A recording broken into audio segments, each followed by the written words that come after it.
Wow, I didn't even hit go live and it already. Are we live? There we go. All right. Well, welcome everybody to the Monterey Friends of C.G. Jung. We are back here at McGowan House, which is being renovated nicely. And we have a presentation by our own president, John Dotson, who is an educator, a philosopher, a sculptor, a playwright, a poet, an impresario, and, you know, just kind of an all-around nutcase. I meant to say good guy. I know you did. That's what I heard. John will be presenting tonight on America's God in Crisis and Cataclysm. Ready? all right. Okay. Hang on, let me change it to speaker view.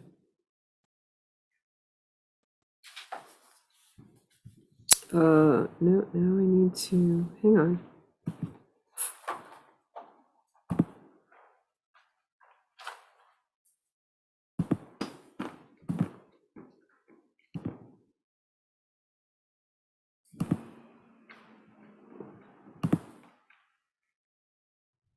There we go. Okay. Very good. Very good. I deeply appreciate everyone who is in this circle of communication in real time tonight, or if it should be by means of the recording.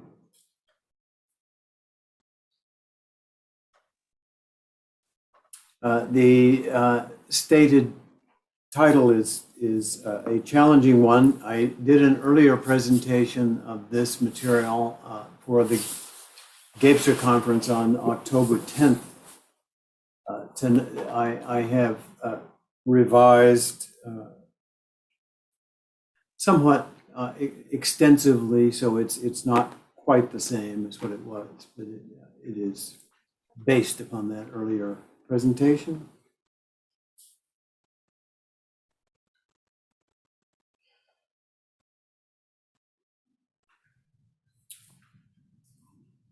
I confess that I myself deal with anxiety. Amygdala. In fact, I think I have lived with lifelong anxiety,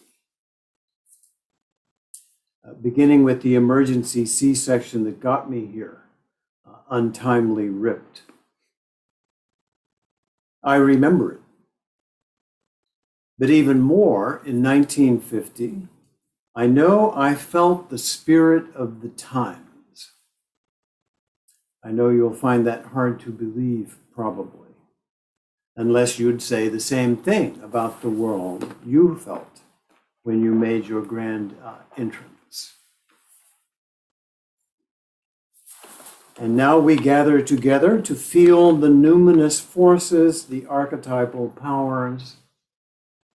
We feel the omega point, which is the alpha point, which is the whirlwind.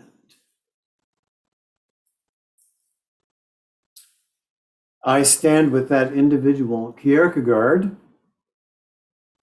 I feel fear and trembling and the sickness unto death every day.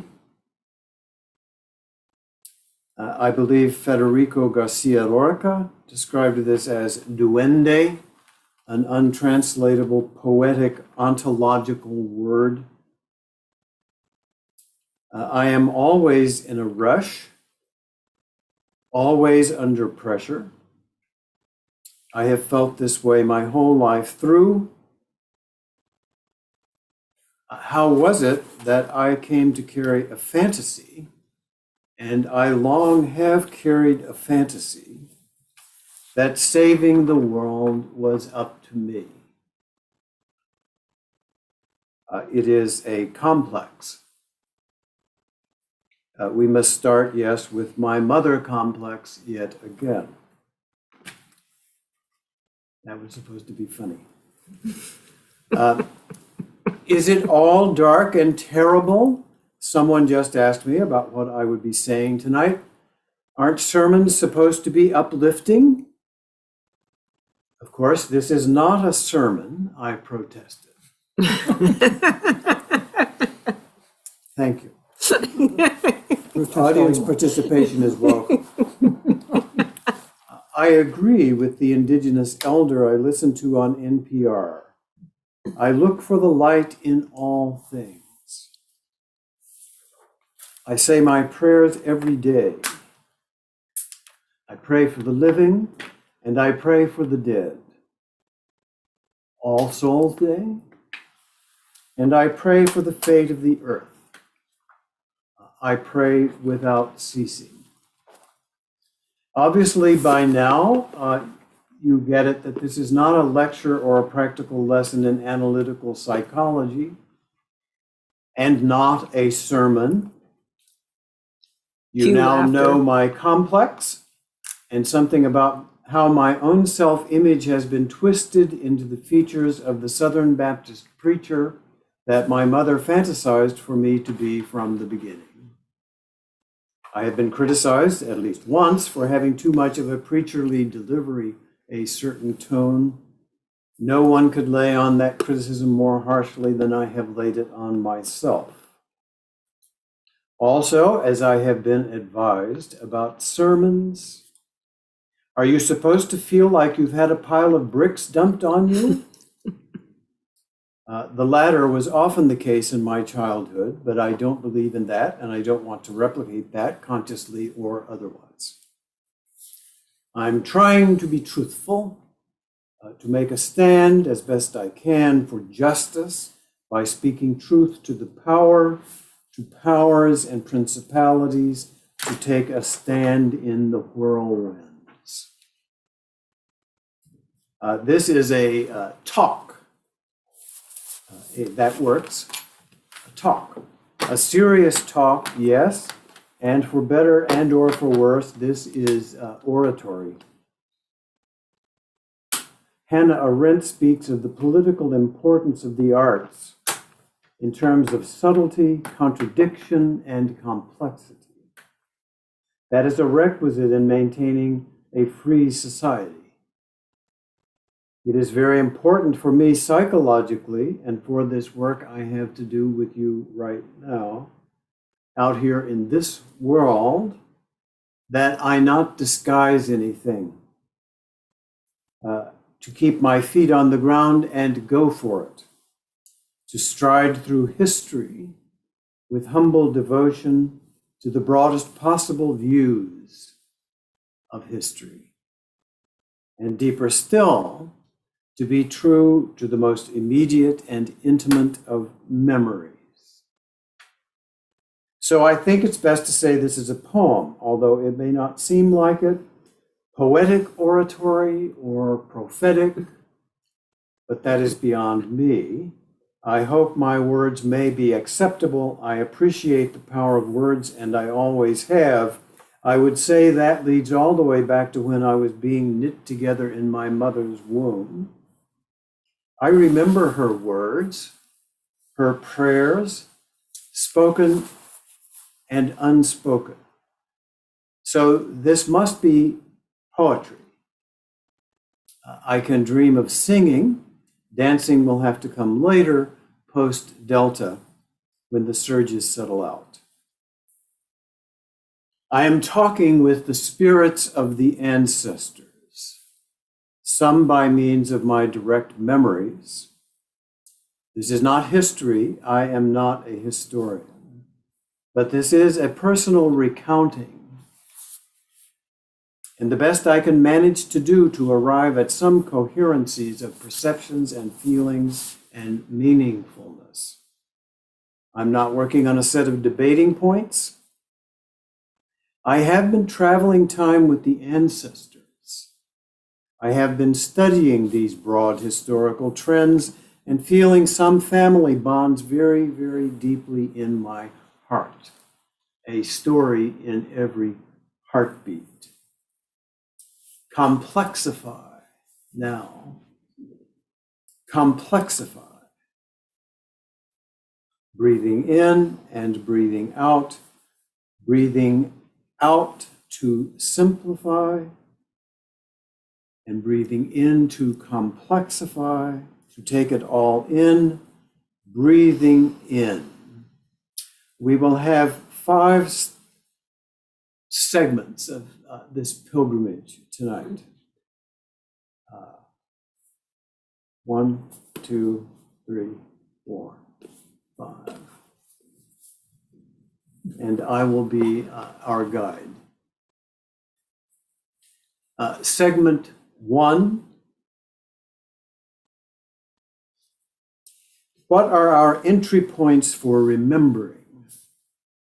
What is the big launch? Come with me.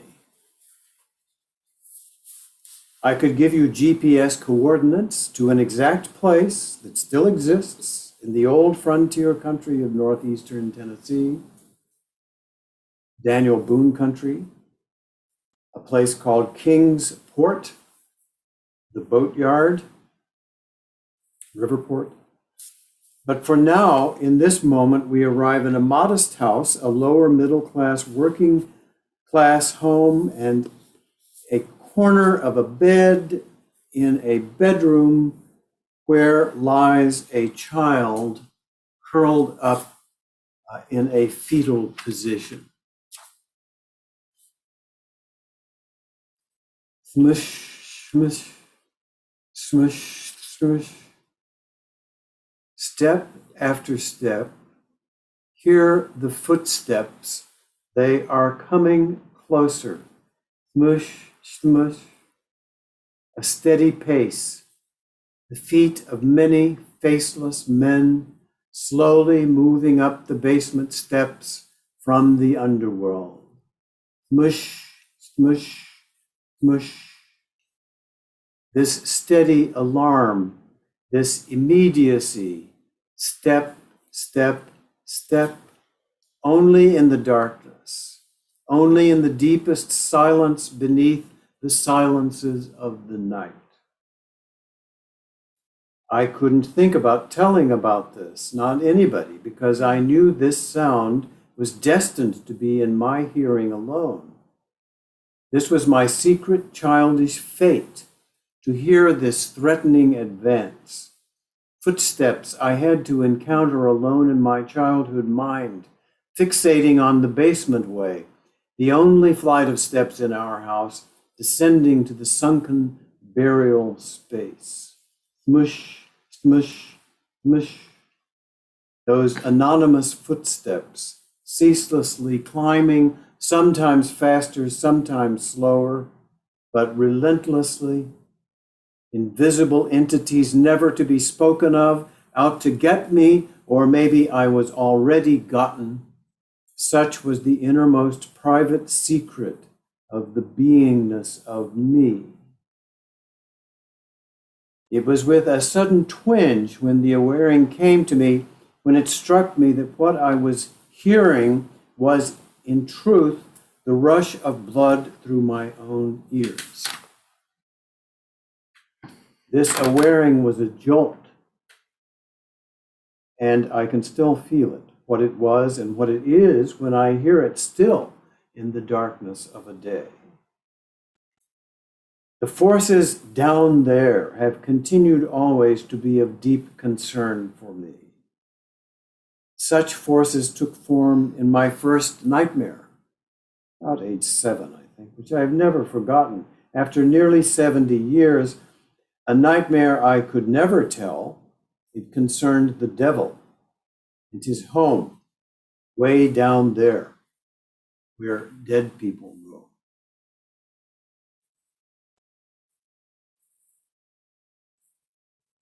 Now take another leap with me to that same GPS location, that same bedroom, that same bed, but a magic leap of complexity, complexifying by means of words, that were deeply frightening, words that were haunting. I did not truly understand them, but I repeated them as instructed, and as they seemed necessary and unavoidable, they too had a rhythm, somewhat like the thmush, thmush. Now I lay me down to sleep. I pray the Lord my soul to keep. If I should die before I wake, I pray the Lord my soul to take.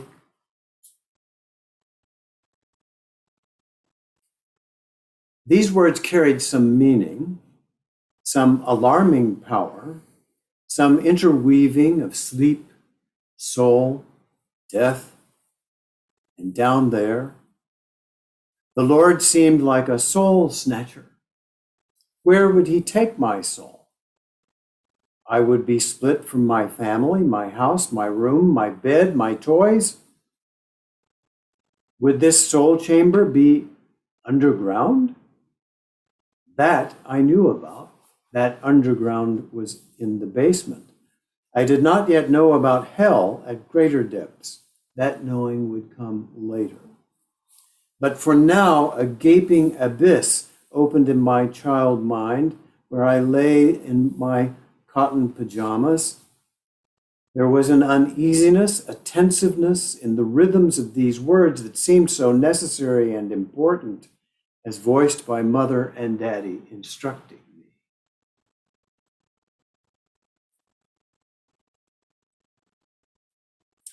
And now let's take a quantum hop, skip, and a jump in space and time into a wooden church in Hawkins County, Tennessee, Sawmill Holler in the country where my ancestors lived and died. This is Oak Grove Baptist Church, the church of my childhood, a Southern Baptist church. Here is another rhythm, more rhyme. Jesus loves the little children, all the children of the world, red and yellow, black and white, they are precious in his sight. Jesus loves the little children of the world.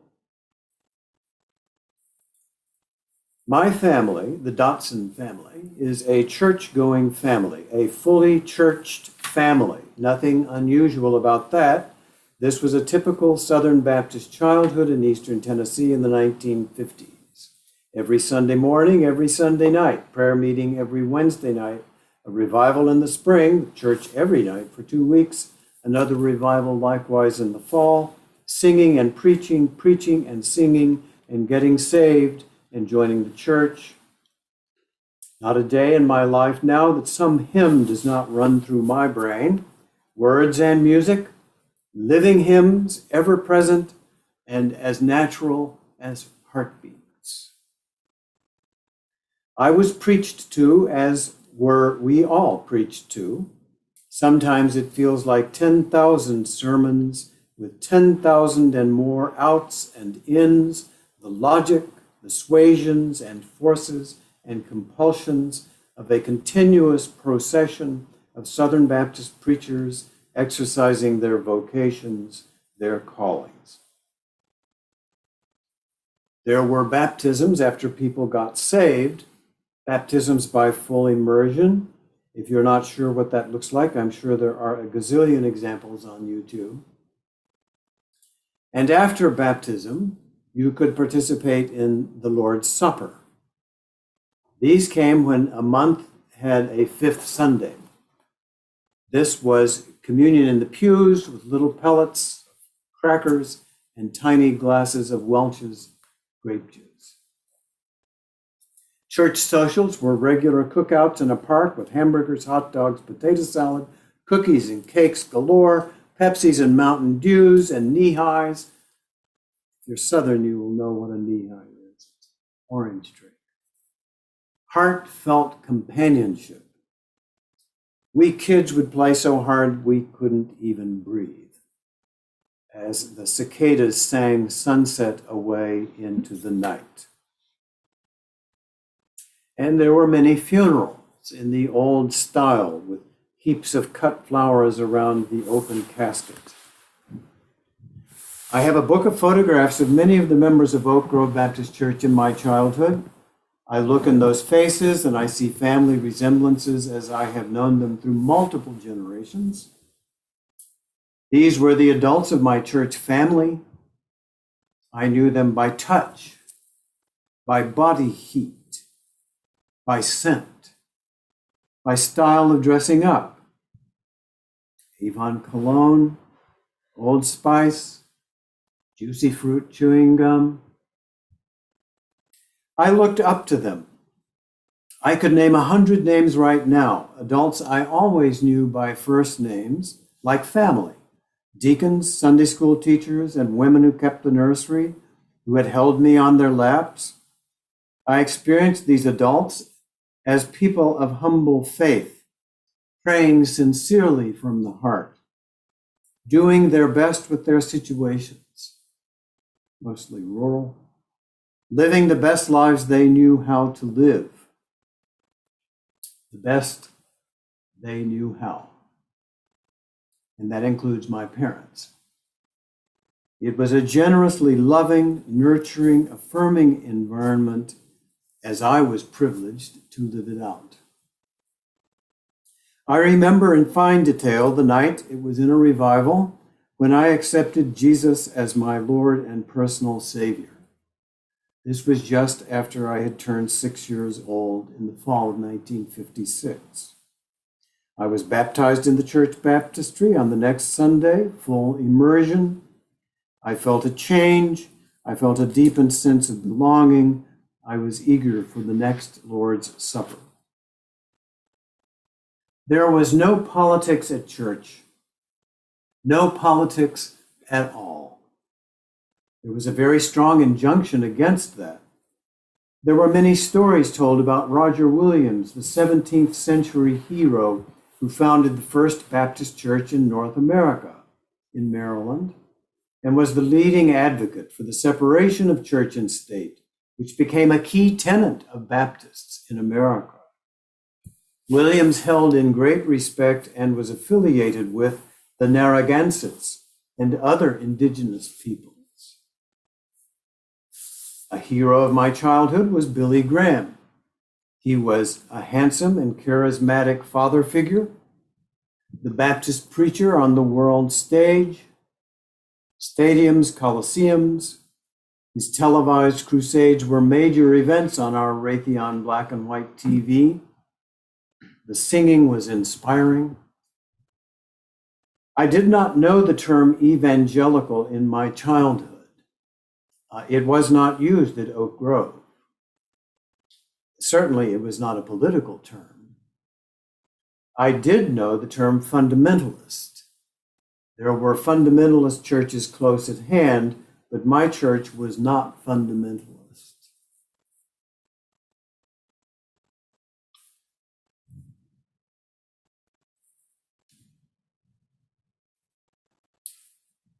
The 10,000 sermons, of course, varied in content and tone, intellect and emotion from preacher to preacher.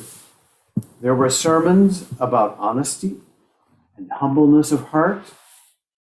A perpetual concern was sin, mostly related to behavioral choices that I didn't know anything about, with the zero details about Sodom and Gomorrah, fornication, and the like. There were also sermons about the snares of backsliding into everyday complacency and forces of habit.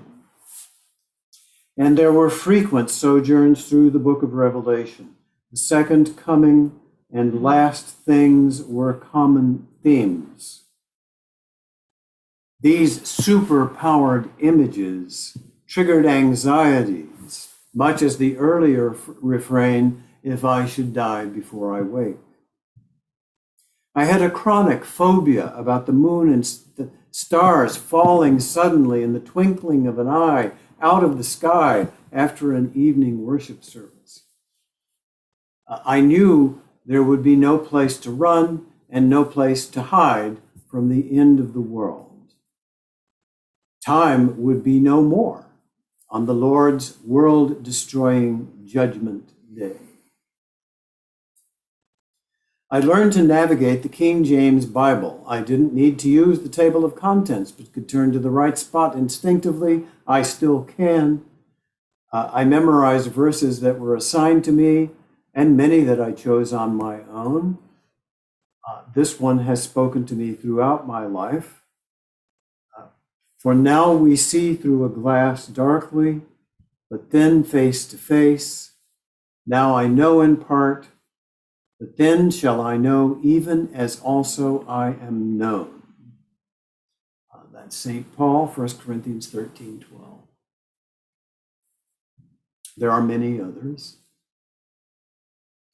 I listened closely and I was encouraged to do so. I was never discouraged from asking questions. Not really. Among those questions was how the Southern Baptist Convention came to be Southern.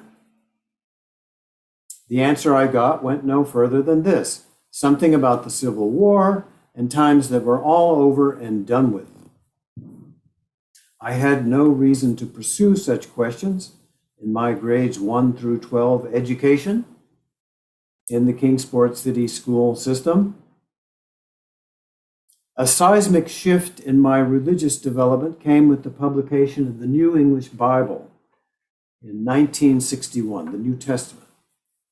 When I was 12 years old, I joined the Book of the Month Club so that I could order my own copy of the New English Bible. This translation brought exciting, fresh alternatives to the English of King James. Still, there were no reasons to question historical contexts that I had taken for granted, with such hymns as that one titled simply America. Our fathers, God to thee, author of liberty, to thee we sing. Long may our land be bright, with freedom's holy light. Protect us by thy might, great God, our King. There was no tension and no reason for tension in our public school Thanksgiving observance as we kids displayed our crayon drawings of pilgrims and Indians and carefully built up our stack of canned and packaged food items for the poor, and finally sang, all classes, all 6 grades, we gather together to ask the Lord's blessing. He chastens and hastens his will to make known. The wicked are pressing, now cease from distressing. Sing praises to his name, he forgets not his own. We sang For the Beauty of the Earth and America the Beautiful. America, America, God shed his grace on thee. There were no issues then about the separation of church and state. There were no issues about religious tolerance. The few Catholics were in their own school. There were no known Jews in town, and all of us were professed Christians in the Protestant way, or ought to be sooner or later. And there were no blacks to be aware of, since they had their own schools in their own colored section on the other side of town. And there were no questions at all about the history of the indigenous people on the ground beneath our feet. There were no questions about Andrew Jackson at Andrew Jackson Elementary School. In God We Trust was established as the official motto of the United States in 1956 when I was in first grade. At some point, I remember asking about the phrases that I saw on the $1 bill, the only denomination that I ever saw much of. I understood that these phrases and images appeared on the Great Seal of the United States. I knew what e pluribus unum meant long before I took Latin, out of many one, and Novus Ordo Seclorum, a new order of the ages. I paid particular attention to the great eye at the top of the pyramid, the all-seeing eye of God, I have been told. Around the divine eye was the phrase annuit septis, meaning he, God, has favored our undertakings. That unblinking eye was scary to think of, even when I lay myself down to sleep. Equally scary, however, was my core anxiety, as rooted in my soul as the book of Revelation, that atomic bombs could be bursting in air, bringing the whole world to an end with only 15 minutes warning. We had air raid drills in the early 60s, and all of us who lived within walking distance were sent home wearing our ID tags. There were no further instructions. There's that primordial anxiety, as it had been from the beginning. Entering my teenage years, I found my way to the philosophy section of the public library. There, I also found books on science, particularly astronomy. I learned about stars and the unlikelihood that they could actually fall out of the sky. I became deeply fascinated with space, with powerful fantasies of space travel that merged perfectly with reality when Project Mercury was proclaimed by President Kennedy. Things were beginning to speed up with NASA and the space programs. But with the murder of President Kennedy, the whole world began spinning faster and faster. And now a quantum leap to the late 60s, through those college years, which were also the years of maximum escalations of the Vietnam War. That era requires its own presentation. I was majoring in philosophy, theology, communications theory, and in many ways these studies were extensions of Bible study and the sermons, the preaching of my youth. I remember seeing the first image of the whole Earth from space in 1968, and then the moon landing in July 1969. It was at about this time I discovered Jean Gebser and C.G. Jung, and a variety of mind-altering experimentation. The powers of rock music were ascendant. Marshall McLuhan was my guru. I was a devotee of Khalil Gibran. I had a rock to sit on the shore of Lake Michigan. A seeker of silences am I, and what treasure have I found in silences that I may dispense with confidence. Dear Khalil. And within a few quantum leaps and bounds, I found myself becoming a teacher of creative writing and communications, philosophy and psychology, religious studies and world religions. And through those middle decades of life, I returned to Oak Grove Baptist Church. In many summer times, I would teach the lessons for my father's men's Bible study class, the adult men of my childhood who were now facing death and the conclusions of their life journeys, and now they are all gone. I would say it was my responsibility to convey as best I could among them how it is that the spirits of the ancestors live in the texts we live by, sacred and or otherwise. It was the apocalyptic sense of the future that I know I shared with them, each and every one of them, and I just know that was true as they were facing their deaths one by one. We buried Mother in the year 2000. We buried Daddy 5 years later. I delivered eulogies at both of their funerals at Oak Grove and Sawmill Holler. Thus, for me, came the dawn of the third millennium. 2001, A Space Odyssey.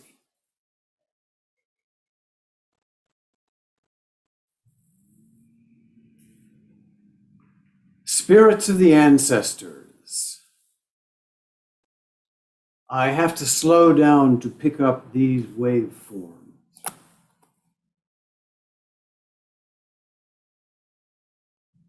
I was taught truthfulness as a value, common sense for the common good.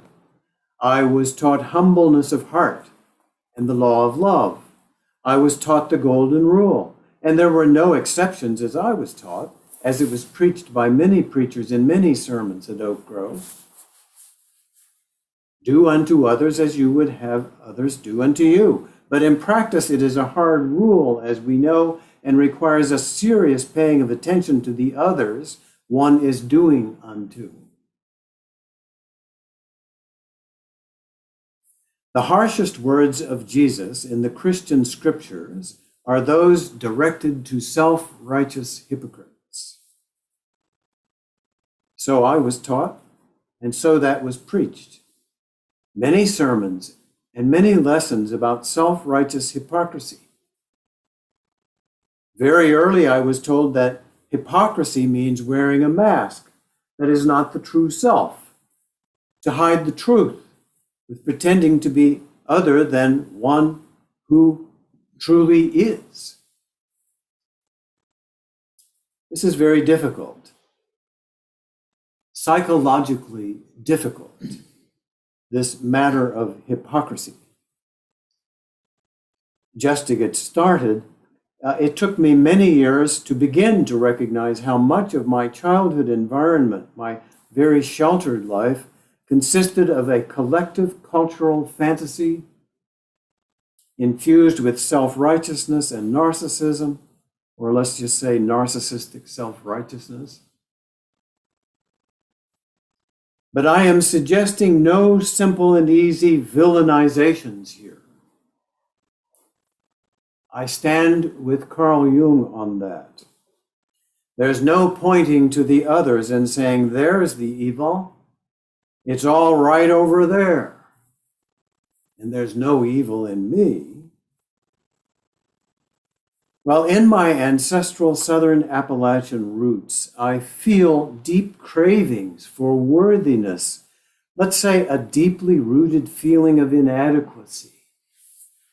Imagine leaving one's whole world behind across the ocean sea. Separation anxiety, losses of identity severe enough to lead some to equate nothing but whiteness with worthiness. At the edge of an abyss of worthlessness and self-loathing, anger and archaic rage at having been born low.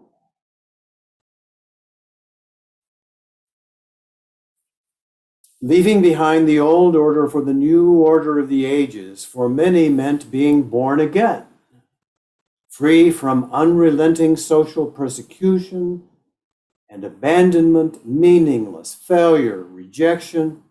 It meant finding one's righteous place in a white supremacist society, a society increasingly defined as accessible only to the fittest, to the surviving. Thus, the hopes and fears of all the years played out in the Novo Ordo Seclorum. There were ancient terrors, primordial fears, frontier insanity, projected onto a necessary, inferior other, an other destined and fated by God to be inferior. This was a corruption of America's God. The inferiority function was displaced by whatever means required, which meant the displacement and obliteration of the Cherokee when need be, when necessary by manifest destiny. A false sense of security was built up by means of outward tortures, Indian killings, black chattel slavery. Through the generations, success at mastering the forces of nature and destroying the environment as need be has led to a collectively triumphant fiction.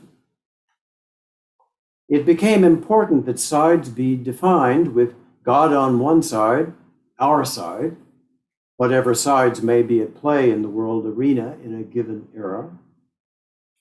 And identifying with this God of success is the basis of self-image. As Jung says, more or less, we might as well talk about God image if we are talking about self-image, and vice versa. This is to speak psychologically, not theologically. But speaking psychologically, when God image is threatened, self-image is threatened. When self-image is in dangerous disorder, God image may be also dangerously disordered. We have the clashing tidal waves of history, the inflations and grandiosities, and the despair of independence, individualism, self-reliance as a narcissistic inflation become ideology, while the God image, in its ultimate numinosity, must lead to radical interdependency with liberty and justice for all. When America's God is pegged to the hard right, fixed and fenced and capitalized and commodified and digitally remastered, then an abyss has opened. There are horrific truths that the dead cannot keep silent, whatever efforts they may have made to keep them buried. There are lies, very big lies, that have become unmoored in the tsunami of global transformation and the vanishing of many not so ironclad status quos. The outrage, is it fear? Is it anger? Is it evil? This archetypal hatred? How do we say it? The demonic? Diabolical? The archaic rage that is oblivious to consequences and does not differentiate between coexistence and mutually assured destruction? The prophecy that came to me in my college years in Chicago was this: generations now living are witnessing spiritual changes of magnitude and dimension without precedent in human experience. That's how it came to me in 1971, 50 years ago. And now the great acceleration is accelerating. Now we know the great warming is locked in for centuries and millennia. Now the whirlwinds. We're not talking about adaptation. We're talking about transmutation. Gebser puts it this way, quote, "A new consciousness is forming in us," he says, speaking of the numinous. And here I find my present work, here and now, and I am grateful for it. I must dig into it all again. We've got to go through all this again. There was no psychology in the Oak Grove culture of my childhood. Most of those adults had grown up with scarcities, the Depression, Southern Appalachian style. Education was scant. Church going was the primary resource for the meanings of things, family bonds and family injuries, scandals and shame, hardships, abuses and brutalities of hardened hearts, and death. There were no other resources concerning hidden damages and unmentionable dreams, nightmares, powerful incidents and episodes, transgressions that could not be spoken, topics that were forbidden, cast into the outer darkness, separated by a great gulf fixed, a lake of hellfire and brimstone. Church was the place to take sorrows and guilts, primordial anxieties, the immediate uncertainties and certainties of death. In my early days, the lives at Oak Grove were lived out instinctually, close to the land, linked to ownership of property or the lack thereof. In the depths of my pondering, it seems that much of the fierceness and archaic rage of frontier life seems to lead directly back to and directly from the abuses and abusers of 16th, 17th, and 18th century England, Scotland, Ireland, and the caste systems of the British Empire. The traumas of those despotisms transmogrified into the distinctly individualistic, expansionist despotisms that required black chattel slavery. Freed from the royal despot, the pioneer became a personal despot and plantation owner and ordained minister and civil authority. The new land for many meant a new life, starting out with basically nothing but free will and determination. Others imported their domination with them when they came. For many of these, the powers and principalities fully justified obliteration of the indigenous people and trafficking in black slaves who were held to be subhuman. Indeed, the duty of a good Christian master was to improve the human beings that he owned, man, woman, and child, and the wealthier and more powerful the master, the greater his righteousness, the more slaves he owned. Do those preachers of slavery in northeastern Tennessee still drift among us? Do they speak to me? What happens if I listen with attentive ears? Having lived now my 70 years and a little bit more, I am arriving at a new awareing of the intergenerational trauma, the cultural complexes involved in how the world as I knew it was put together. I have become aware of what was hidden and denied in the orders of people and places and rituals that I have been speaking of.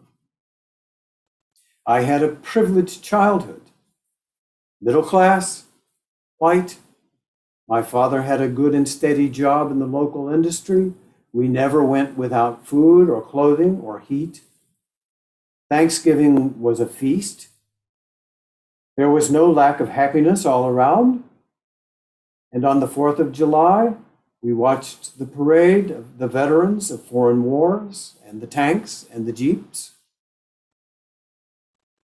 I grew up south of the Mason-Dixon line, the Jim Crow South. Though growing up, I never heard that term. I did understand the expression separate but equal. The year I started high school was the first year my high school was integrated.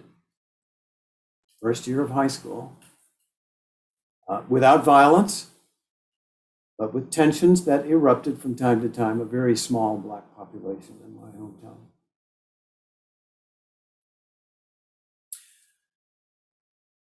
My great-grandfather Dotson sat on his front porch and read the Bible aloud, alone, or so my father told me.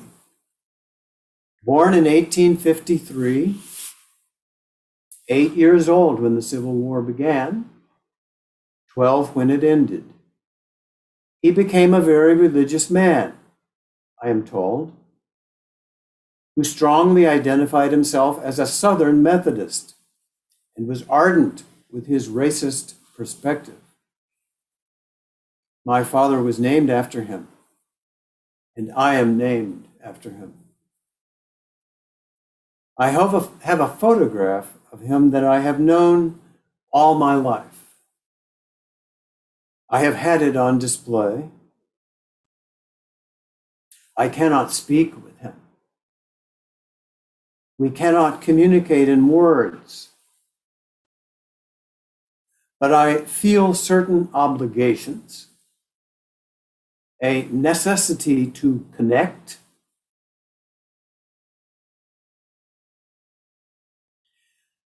I have photographs of another great-grandfather.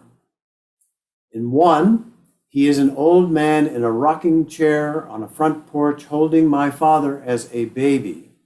This photograph was taken in 1916 as the U.S. was entering the First World War.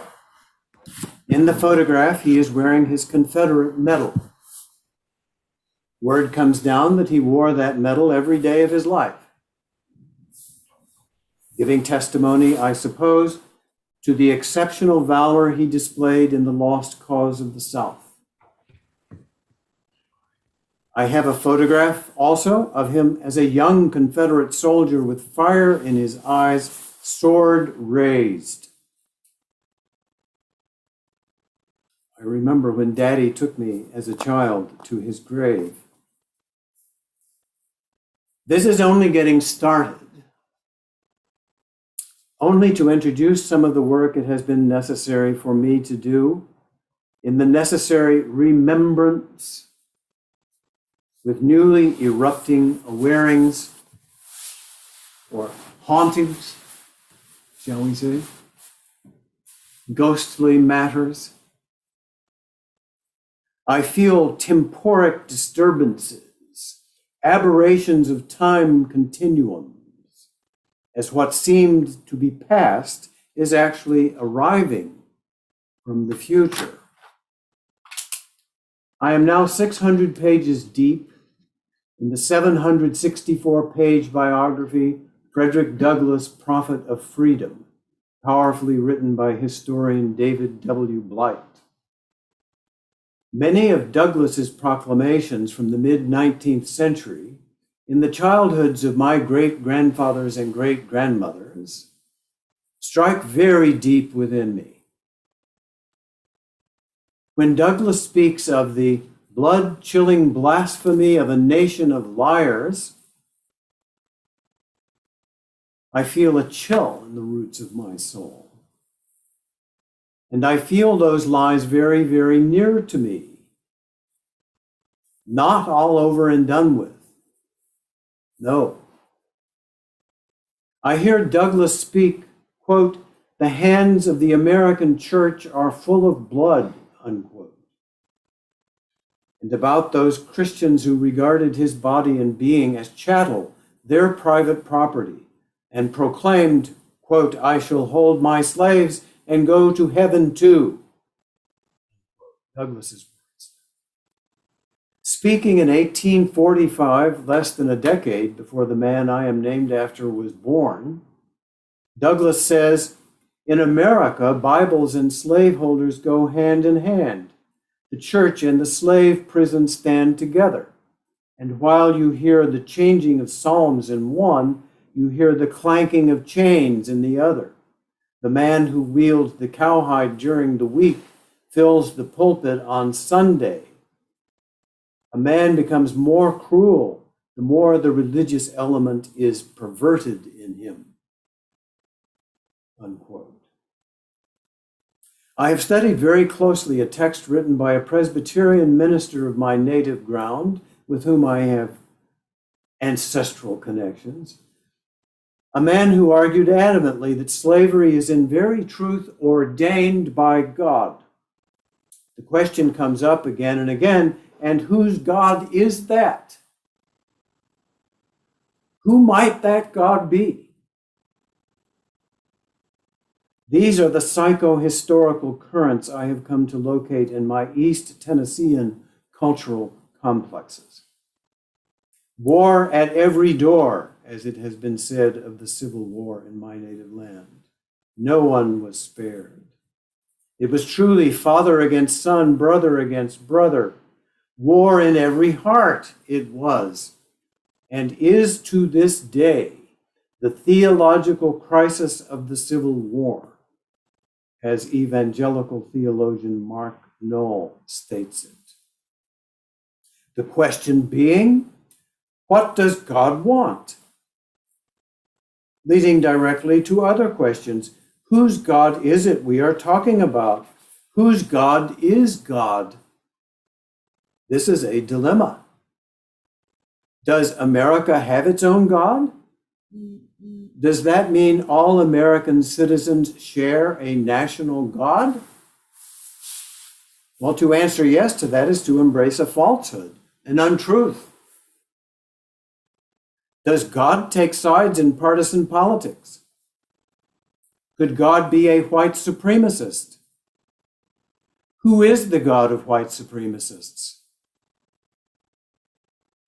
And who or what is America in the first place? In so many distinctly American ways, from the beginning, violence somehow became a means of redemption, creation through destruction. Violence was the sacrificial commitment required to manifest the red, white, and blue American destiny. That myth has always denied its own shadow. That magic spell has been shown to be deadly efficient in its depraved deficiencies. And deeper still are the forces of archaic wounding and archaic rage, timelessly erupting in ahistorical vortexes. We can touch the spirits of the ancestors immediately and intimately participating in this technology. Does Einstein live on in E equals mc squared? Does James Clerk Maxwell dwell like a Holy Spirit in all our electromagnetized utilities, our thoroughly cinestheticized life world? The Maxwell equations, this is our environment. James Clerk Maxwell is quite a live wire as far as I'm concerned. In the overlapping, hyper-contextual mishmash arise the psycho-archaeological stories that the dead cannot keep silent. How proclamations of gospel righteousness can in truth be perverse, degenerate, bald-faced lies. A death wish seems to haunt the marketplace with an invisible hand offering false promises of happiness while glorifying self-centeredness as a sacred right and patriotic duty. The only things that have any worth are things that can be exploited, from which monetizable pleasures can be extracted. And these things lose their value when they are exhausted and can no longer be monetized. The far right constellates a fixed image, a false image, and the idolatry of a false God image, a cowboy king of frontierland. While the far left compensates by cobbling together crazy collectivist castles in the clouds. These are the never-ending pulsations of our polity. Left, right, right, left. But in the dissolving of social and psychological boundaries, evangelicalism has discredited the gospel and is now an ideology, a mode of psycho-cybernetic warfare with fixed and immutable political polarities.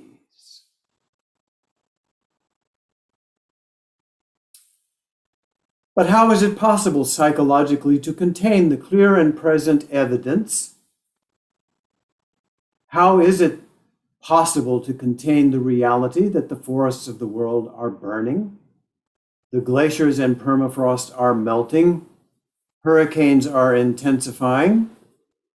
How to deny that the birds are thinning out? How does one conceptualize the insect apocalypse?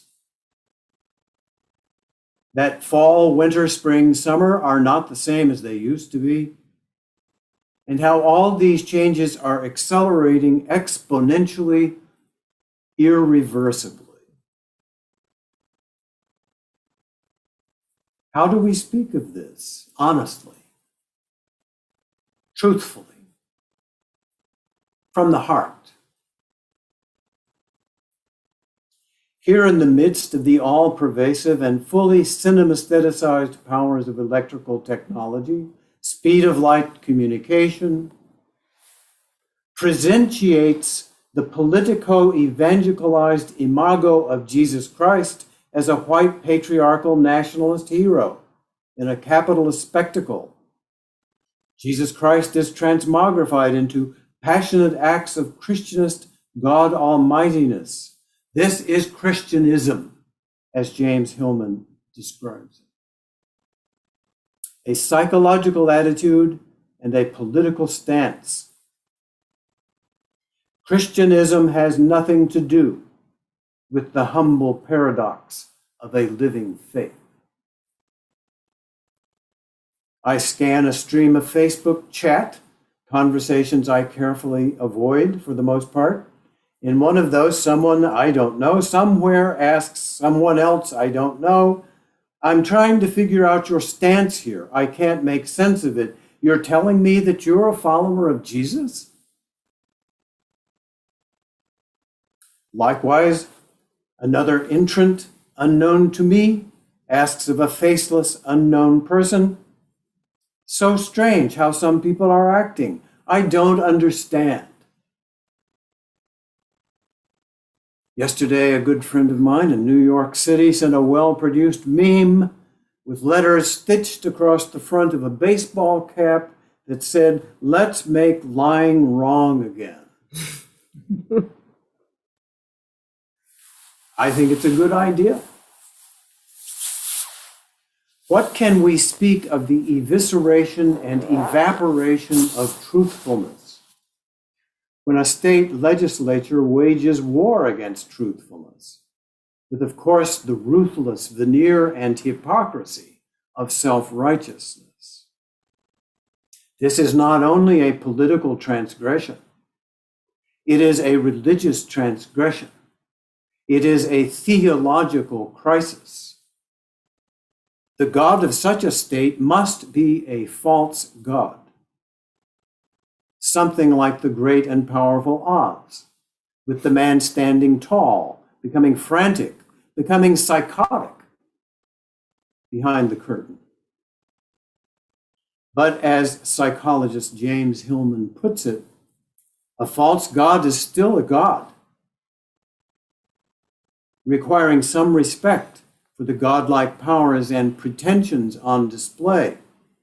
Hillman says, idols too are images of gods. I would say that we are currently experiencing multi-dimensional, let's say amentional, transformations of this God image as it has existed. America's God. This is very dangerous. A change of God image means a changing of self-image. And changes are not matters of simple causalities, not simply the products of human agencies, the capacities of our egos, alone or together. There are entanglements of truthfulness and untruthfulness, of willful delusion and unconscious delusion. There are penalties for mistaken discernments, as Jung spoke clearly. We swim in the open seas of our discernments. And these are not merely mental reckonings, not mental rational, but mythic journeys, pilgrimages, and magic trances, and the darkness on the face of the deep. We are witnessing the consequences of a mega supercharging, idolatrous, metastasizing spectropolitics of a Christian nationalist white supremacist narcissism. Where do voices like this come from? America's God has ordained my lifestyle, mister. My lifestyle mirrors my own free choices, my free will, my self-sovereignty. All these liberal weirdos are driving me out of my house and home. My God has ordained my self-image just the way it is. This is my comfort zone, just the way I like it, just the way I am living it out. I've got mine. I've earned it. I deserve it. Such as it is intact. I am mostly making it, and I associate with people who are mostly making it. People who look like me and dress like me and act like me and talk like me. I have my home, my place, my family, my friends. Don't tread on me. Or God has ordained me to get even, to give you the business. I am not interested in your lifestyle or diversity or whatever you call it. My God ordains my politics exactly. This is my free will. My politics are bulletproof. This is my country. In God we trust, buddy. I'm not going any further with this. Our little talk is over. Better keep moving.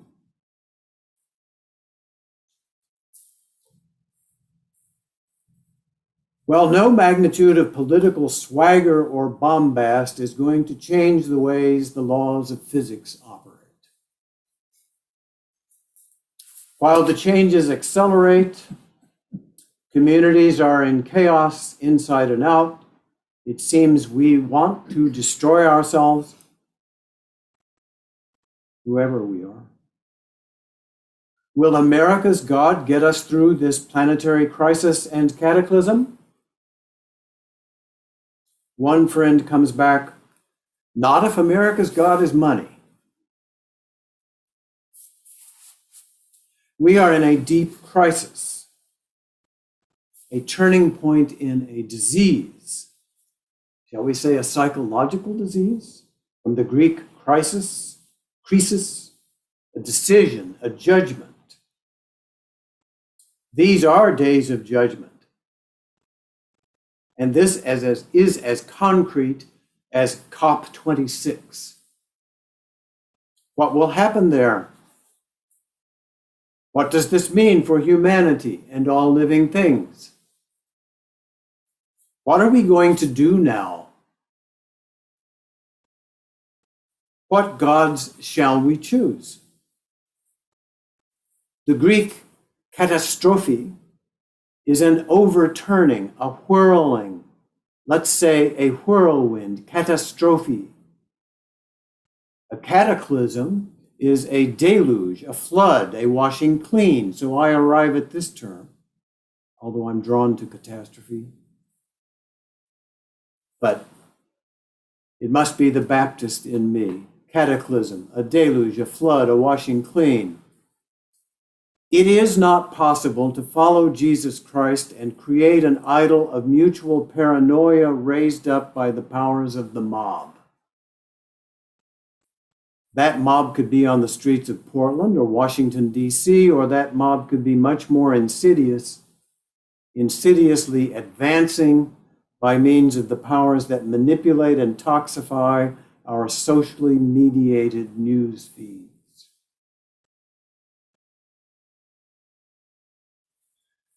Well, in The Invisible Origin, Gabser says, these are all quotes, we live, who wouldn't know that, in decisive years.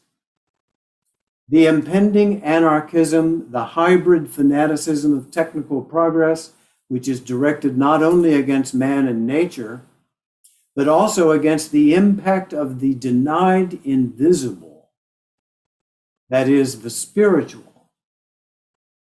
This rationalism fights desperately with all thinkable means against the emergence of the new consciousness. It hopes to save itself with this.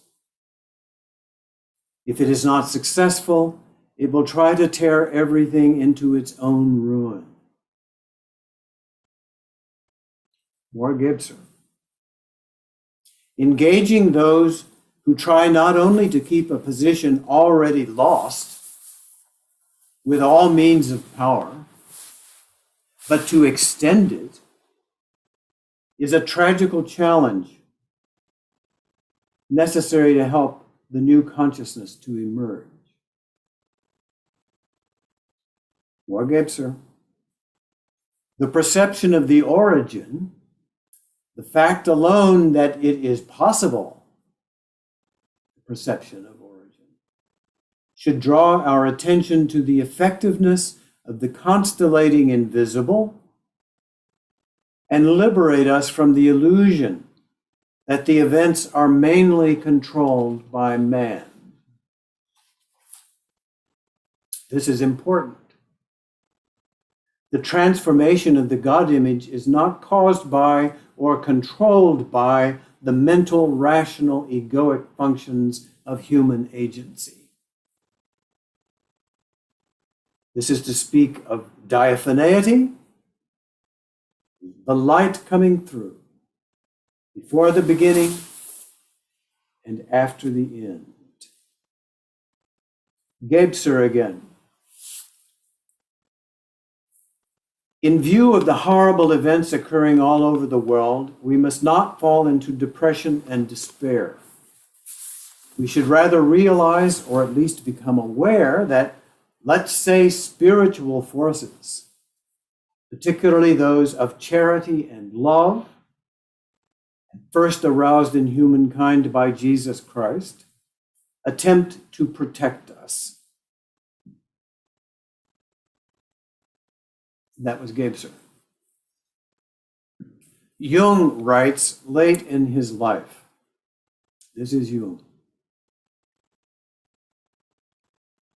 As the highest value and supreme dominant in the psychic hierarchy, the God image is immediately related to or identical with the self. And everything that happens to the God image has an effect on the latter. Any uncertainty about the God image causes a profound uneasiness in the self, for which reason the question is generally ignored because of its painfulness. But that does not mean that it remains unasked in the unconscious. What is more, it is answered by views and beliefs like materialism, atheism, and similar substitutes, which spread like epidemics, repressing the real question into the unconscious.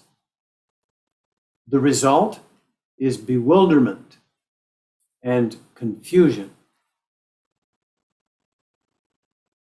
That's the end of you. Does the fall of the modern age, the destruction of our times, hold the seeds of the new creation to be, newness of life, and the birthing of an age to be? How will this turn around? Is there light at the end of the tunnel? So it is, I must go and be with my grandchildren and speak to them and listen to them and listen with them as the individuals they are and will become. Individuals are necessary for democracy to function. I will not serve the forces of fear and mistrust, however they may escalate. As Gebser says, everything now hinges on knowing when to make things happen and when to let things happen to us. I have felt very strong, strange psychic vibes in doing this work.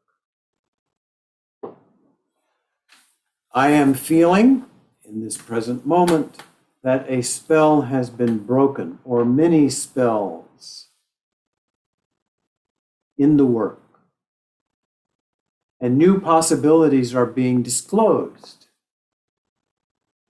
Archetypal configurations of Imago Dei, mandala, self-signifying symbols, in the spirit of the times, in the spirit of the depths.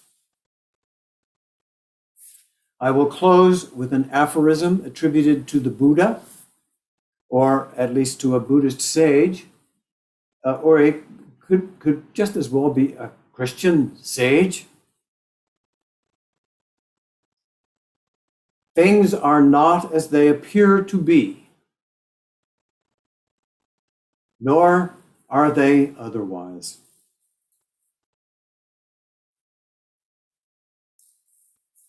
Hope insists action, and hope requires passive awaring also.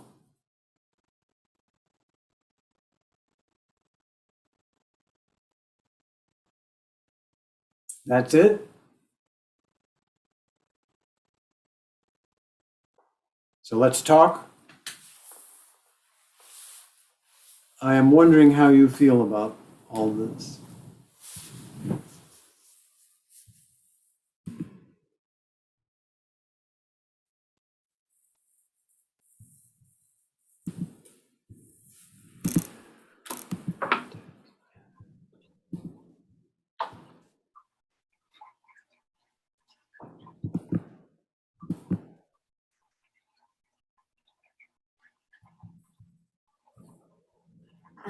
I'll say something Okay, to please. break the silence. Let the owl turn to you. Oh, I have to. Just a second. We'll let the owl find Eileen. We have an owl. Owl. Find me owl. Shall I talk to the owl? Don't. Okay. It was a very eloquent and very great deal to say. It was a putting together of things that we already know, but it was the putting together that is really important. One person's trajectory, a thinking man's trajectory through life, and then coming to personal and universal conclusions. So thank you for that.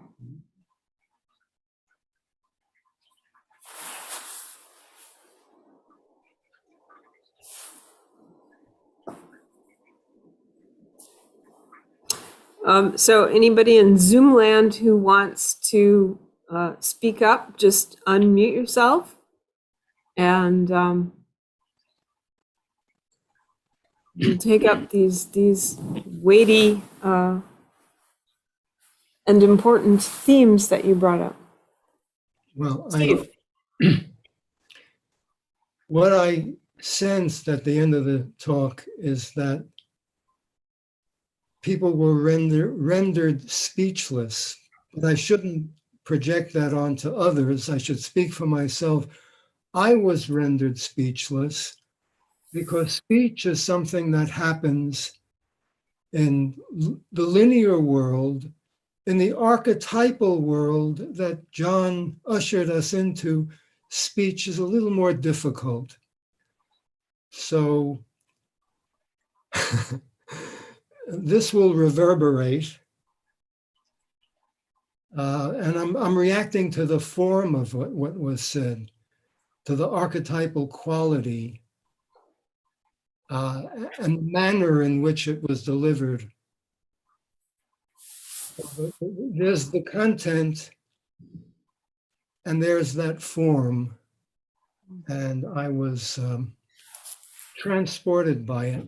Thank you, John.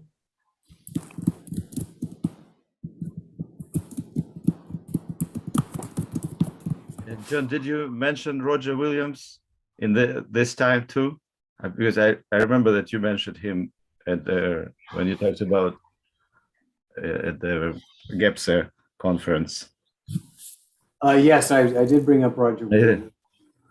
Yeah, well, because I discovered him. I went to there's this local museum in Liberty, Maine, and I found a book, Key into the Language of America, and there, yeah, I read and I was very impressed how, well, seems like from the beginning the church was corrupt and there were individuals like him, and I think like yourself who remained honest to the ideals of Christian faith. And yeah, like with Roger Williams, it's just impressive how, yeah, how well, we say he was ahead of his time, but I'm now thinking it's just that he was an honest person and a person with integrity. And so people have always, there were always people like that. Like it's not that we, developed further, but this corruption and anywhere in any society and in any ism, Christianism and Buddhism, is bound to happen. But I just wanted to read the truth that he asserted.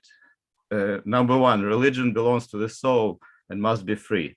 And this is 17th century, which is 1631. Yeah. Land in this new country belongs to the Indians. It can be brought from them with their consent, but must not be stolen from them. It's just so direct. It was happening. No person has any right to interfere with the consciousness of another. Church and state are two diverse institutions with different functions and must be kept separated. And he's the founder of the First Baptist Church in Providence.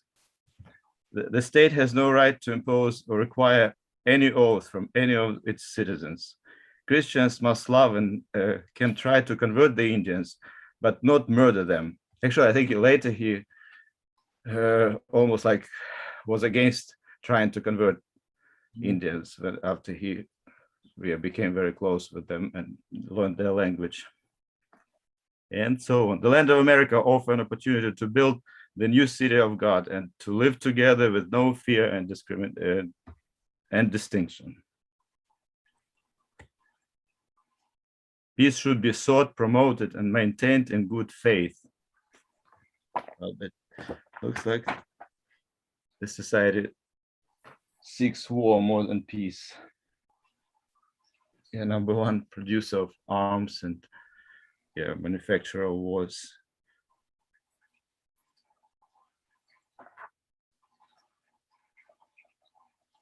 I'm glad you looked up Roger Williams. Yeah, he certainly had his place in history.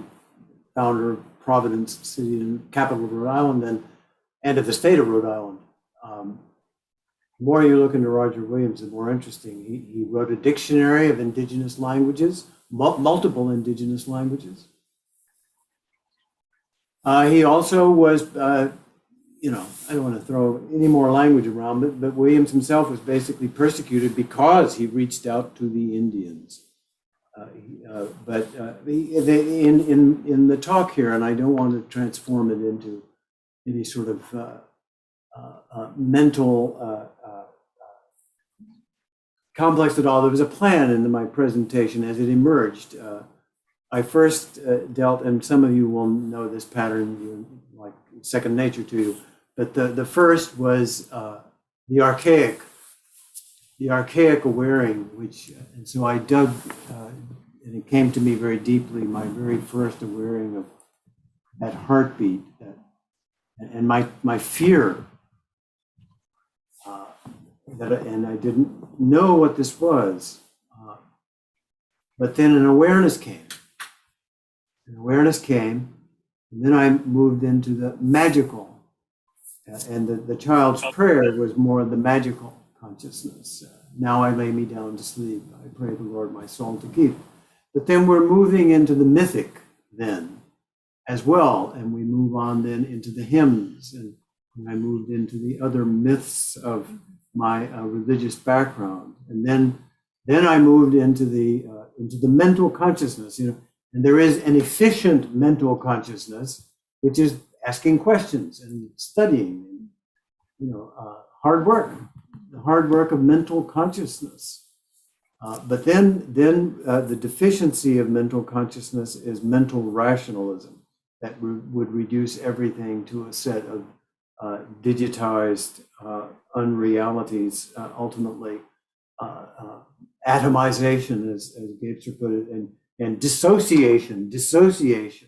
So I had to move into the dissociation, and then with the integral to see all of these currents swimming together, as you said, Mike, at the Gabeser, you said the stew of all these awarings that we all live all the time. All of us are in some of these flows all the time, and then how does the reality of our times come to us? Since none of us can possibly comprehend the realities that are signaled in 5 minutes of any given news feed. But then we see, how do we see this very visible psychic gravitation unto fixed attractors? Because it's impossible to contain these magnitudes of change. How does any of us do it? How is any of us going to do it? How are our children, and for me at this point, grandchildren, going to be educated into a world very different than, I would say, basically glancing at the screen here, very different than any of us grew up with? And in some ways, in some certain ways, not even comparable to the environments of our childhoods. I think the key thing for me all along was from the beginning in various work, and I stated all the work in the presentation, so I don't need to repeat where many of these meanders have led. But I was just deeply moved to that in analytical psychology, as introduced by C.G. Jung, God image and self-image really need to be thought of together. And if there is a crisis of self-image, Jung says, look for the crisis of God image, whatever it is, whatever that God may be. And Hillman comes right in there. You were right, folks. There are lots of gods. And folks rush to all kinds of gods. And how do we discern amongst them? And of course, that would suggest that dimension of our current crisis. How do the basic forces of habit combine with a crisis of self-image, God image, to basically live and know what to do next in our 21st century lives? How are our grandchildren going to do it? Well, and I'm going to stop here. I really do listen to my grandchildren, and I look at them. I love them very deeply. And I admire the courage of my children, who are all adults and have functioning as adults in society. And I'm very glad. I'm encouraged by them and their courage and their faith, however they might define it. And my children don't spend a lot of time defining their faith, but I have no questions. I want to learn from them and with them.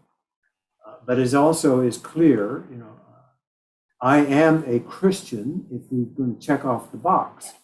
That term doesn't appear in the Bible except once, Paul, if I remember correctly.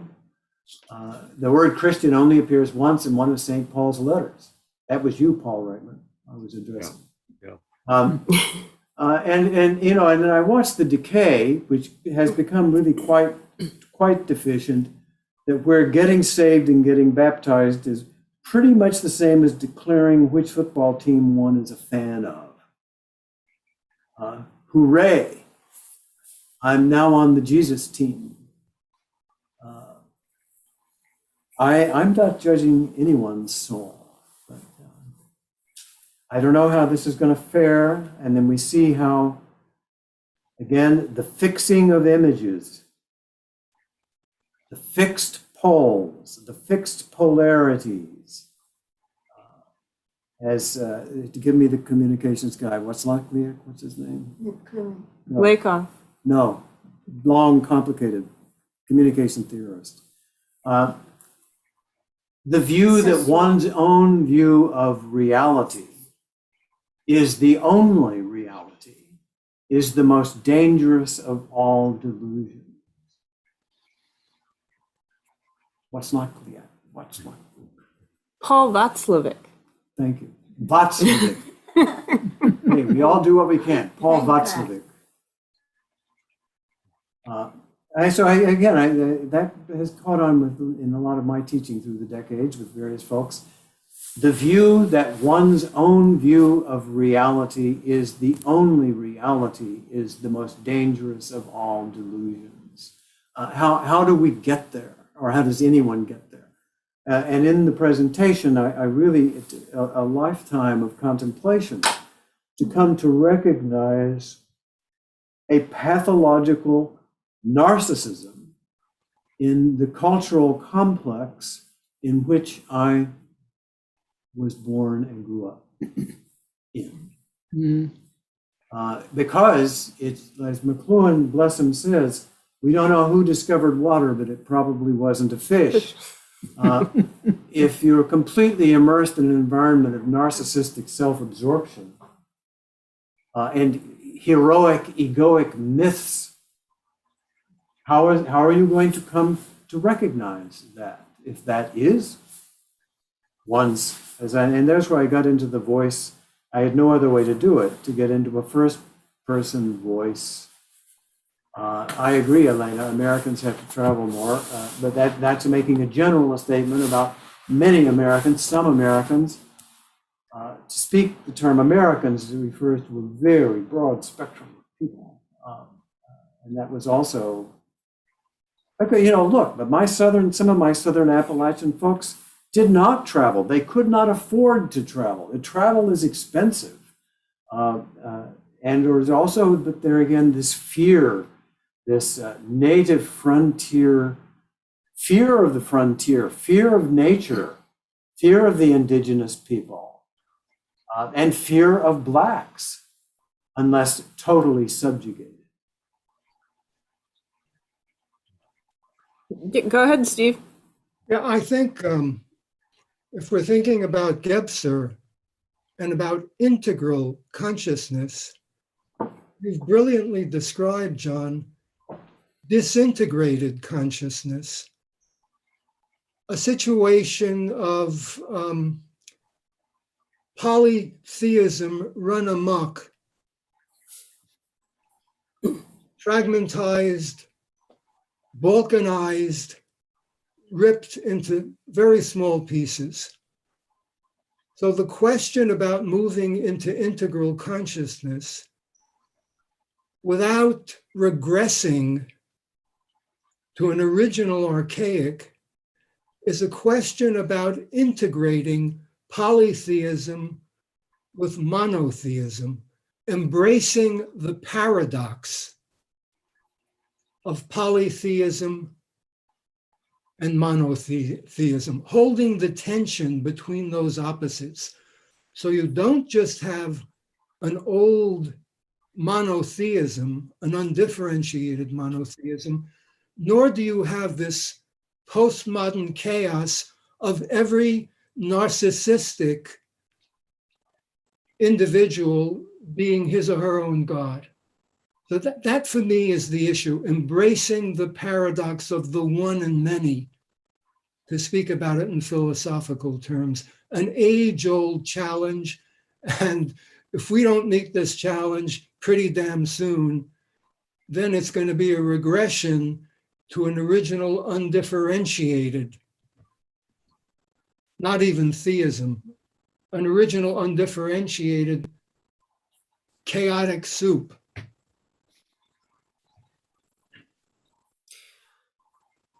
So how I'm gonna ask this to everybody here who's read some Gebser.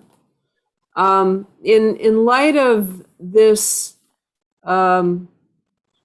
convergence of God image and self image, how would you characterize that for Gebser?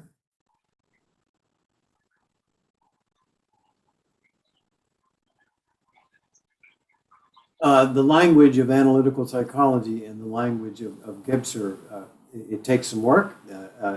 As in fact, Gebser gives us a term to describe that process, a term which I really love, that I don't know that anybody in the world is using it. It's called syneresis, and that is the ability to move fluidly through various modes of textuality, but with love and respect, and not fear and hatred. But with the integral consciousness, there's nothing we can say, do, or think that doesn't somehow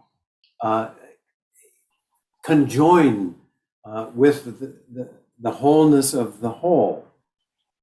I think, I'm not dodging your question, but just to say, Gebser is an extrovert, I would suggest, while Jung is an introvert. So Gebser is turning and looking at these deep psychic processes, to use that language, at work in large-scale structures, primarily of time. Gebser's philosophy is primarily rooted in time, as he says so himself, and as Mike guided us through a discussion that everybody here was not there, so I don't want to allude to that, but with the Gebser group, and that is how we experience progressions and sequences, and as Steve says, fragmentations of time.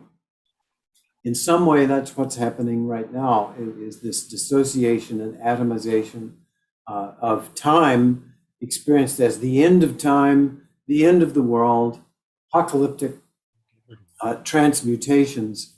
But for Gebser to bring in the wholeness of the whole is to say, there's nothing we can talk about that it can be excluded.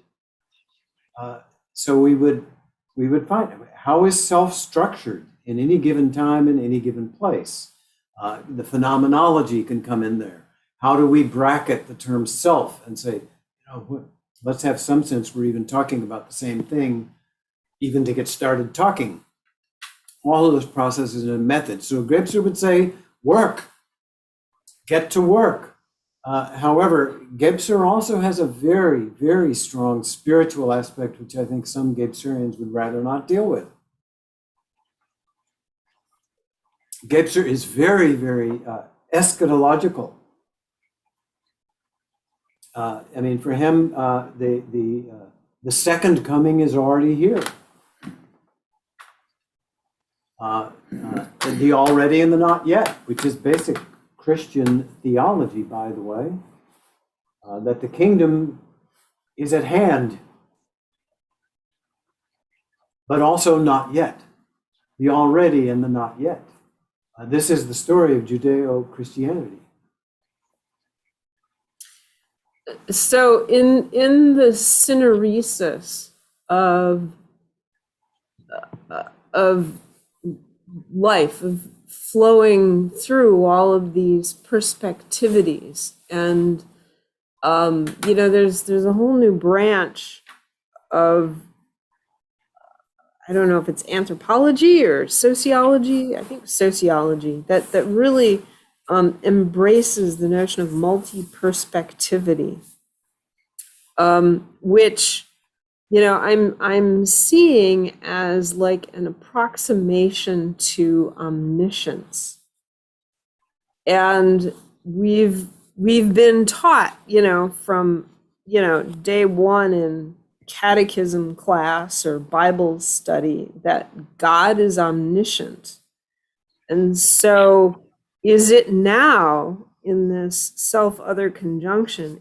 Is it our need to become, as omniscient as we can, given, our human, I'm not going to say limitations, but capacities. We can always push limitations, but sometimes we can't push capacities. Like I can't suddenly be able to see into the ultraviolet and infrared spectrum, no matter how hard I tried, without some help. Well, I was just wondering about the whole idea of the emergency that is already here and about to get worse. And religion has, in this country, particularly in that part of the country you're talking about, and till now, the religious right is thoroughly corrupted and trying to and finding its place in the politics and destroying what little is left of democracy, as well as the corporate structure. I mean, these are the kind of things that it seems to appeal to religion, or at this kind of precipice when religion is, again, it's in a state of flux. I was reading that the evangelist, people who call themselves evangelists, has gone down drastically in the past 10 years, and now Protestants actually outnumber evangelists, which is a good thing. So there's movements, but those movements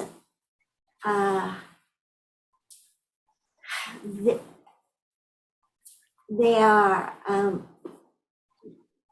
unstable, they're fragile, and the more people that are threatened by what's going on, the more different religions and the more conflicts, and it seems like I gotta say it that technology that is we as a species have to get together and conserve and do what we can to fix things.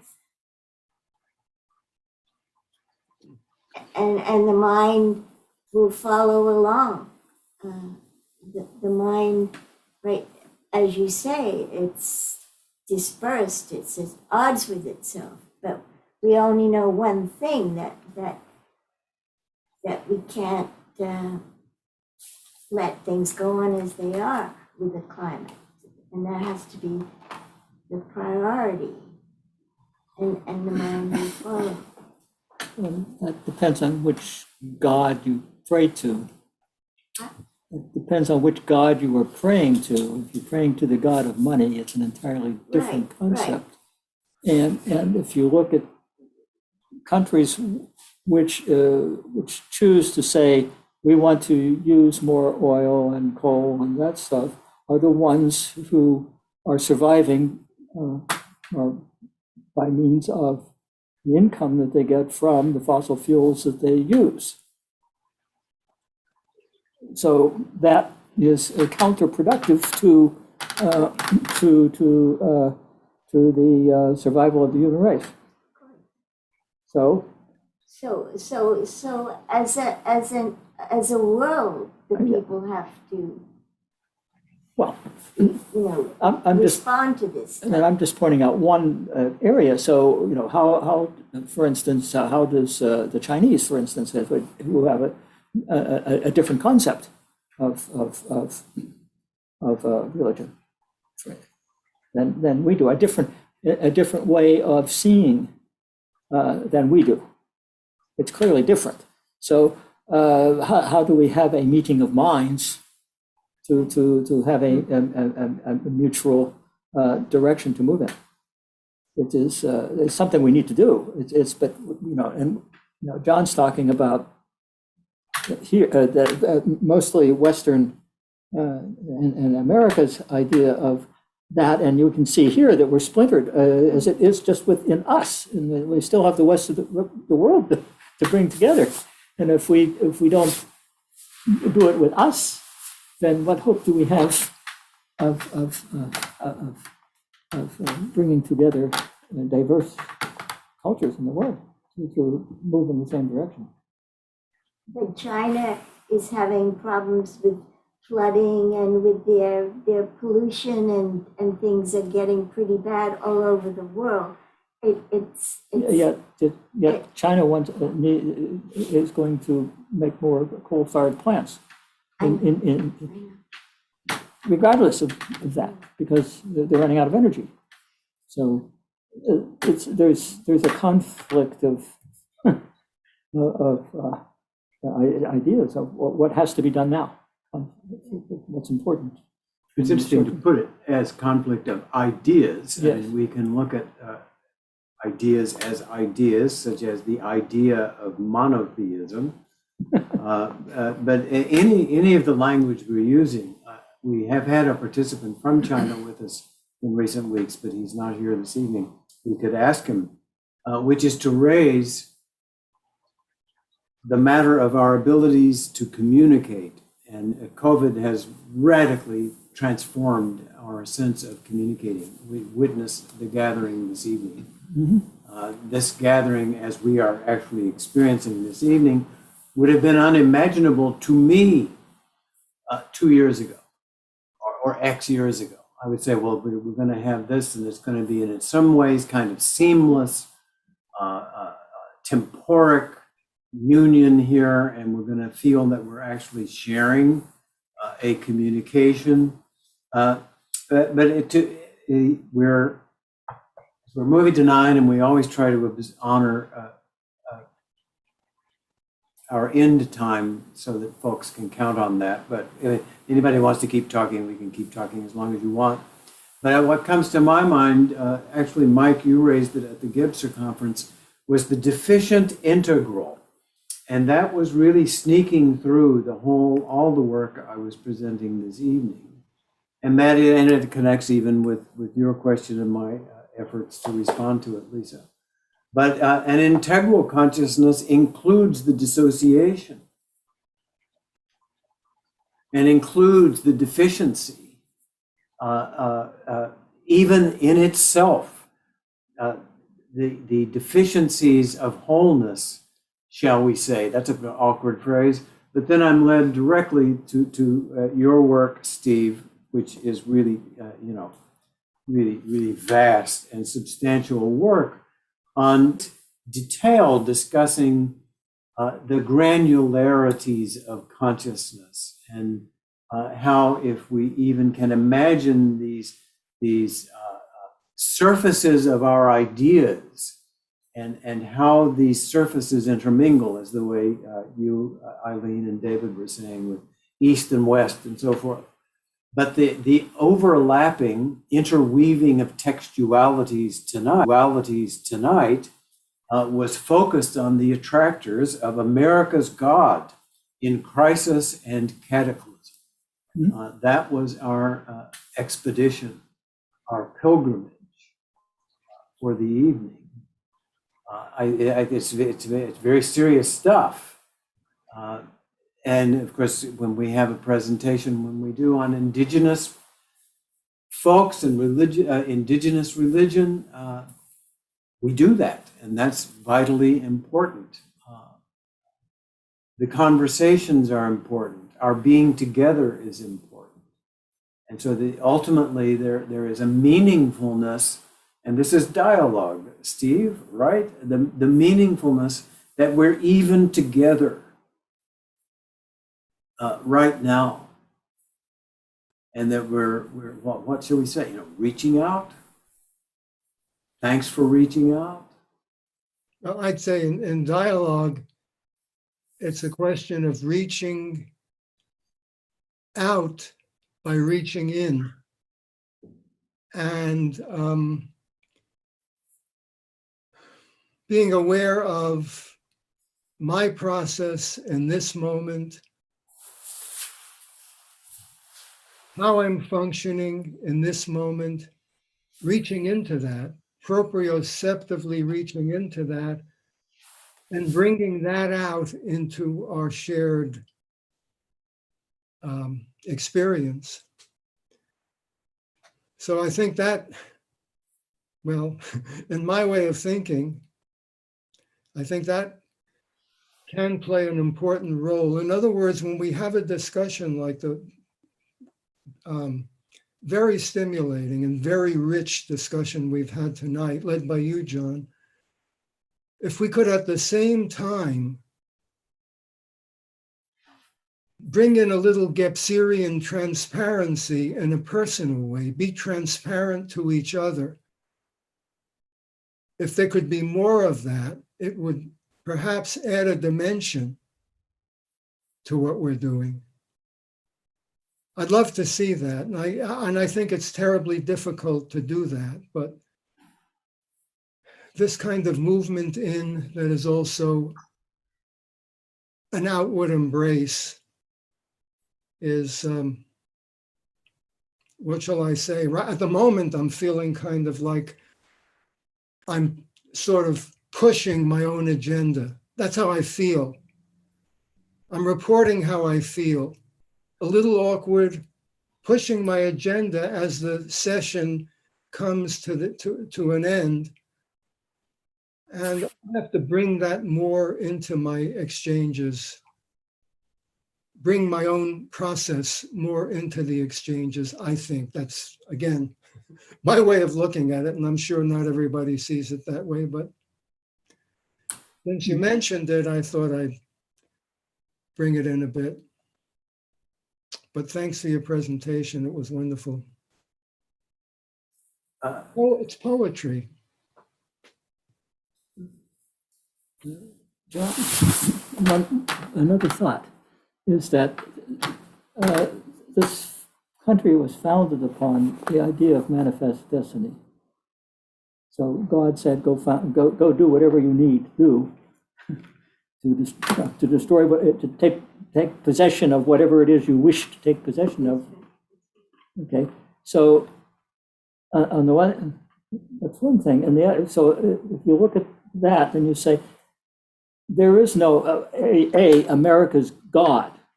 There is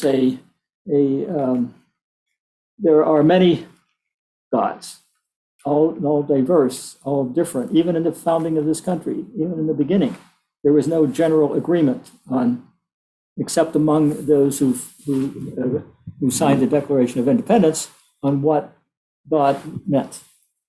If you look around to all the rest of all the colonies, there was no one idea of what that was.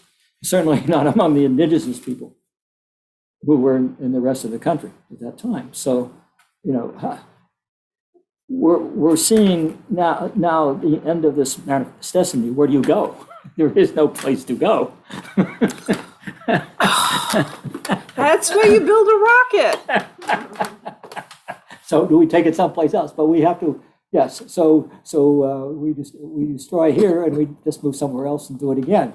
So I think we need to resolve the problem here before we move on. But so what we're seeing and what's John's saying, this is just a microcosm of a larger picture that we need to grasp. Verily, and in our group discussions here, we're blessed to have people of good faith, however that might be described, to do our best to speak together and be together. And as you say, Steve, proprioceptively, that's an evening's discussion in itself. We should do it. We had a discussion, it's after 9 o'clock, so this is all extra. Eileen, who I must say, as a medical doctor, gave a wonderful presentation for us Yes. on some neuroscience and other. And I've also been in touch with Eileen talking about the life of the lower brainstem, which is of strong interest of mine, and primordial anxiety, as Gibson puts it. If there's primordial anxiety, how do we sort of explore that in terms of brain structure? Yes, what can we learn there? And I've been insisting on the lower brainstem, and I still am. And yet Eileen did some work that also said, well, let's talk about the amygdala. And so I'm trying to speak to your saying of proprioception, Steve. How do we get deeper into the depths of deepening this? And that's also what we're about here with this psychology and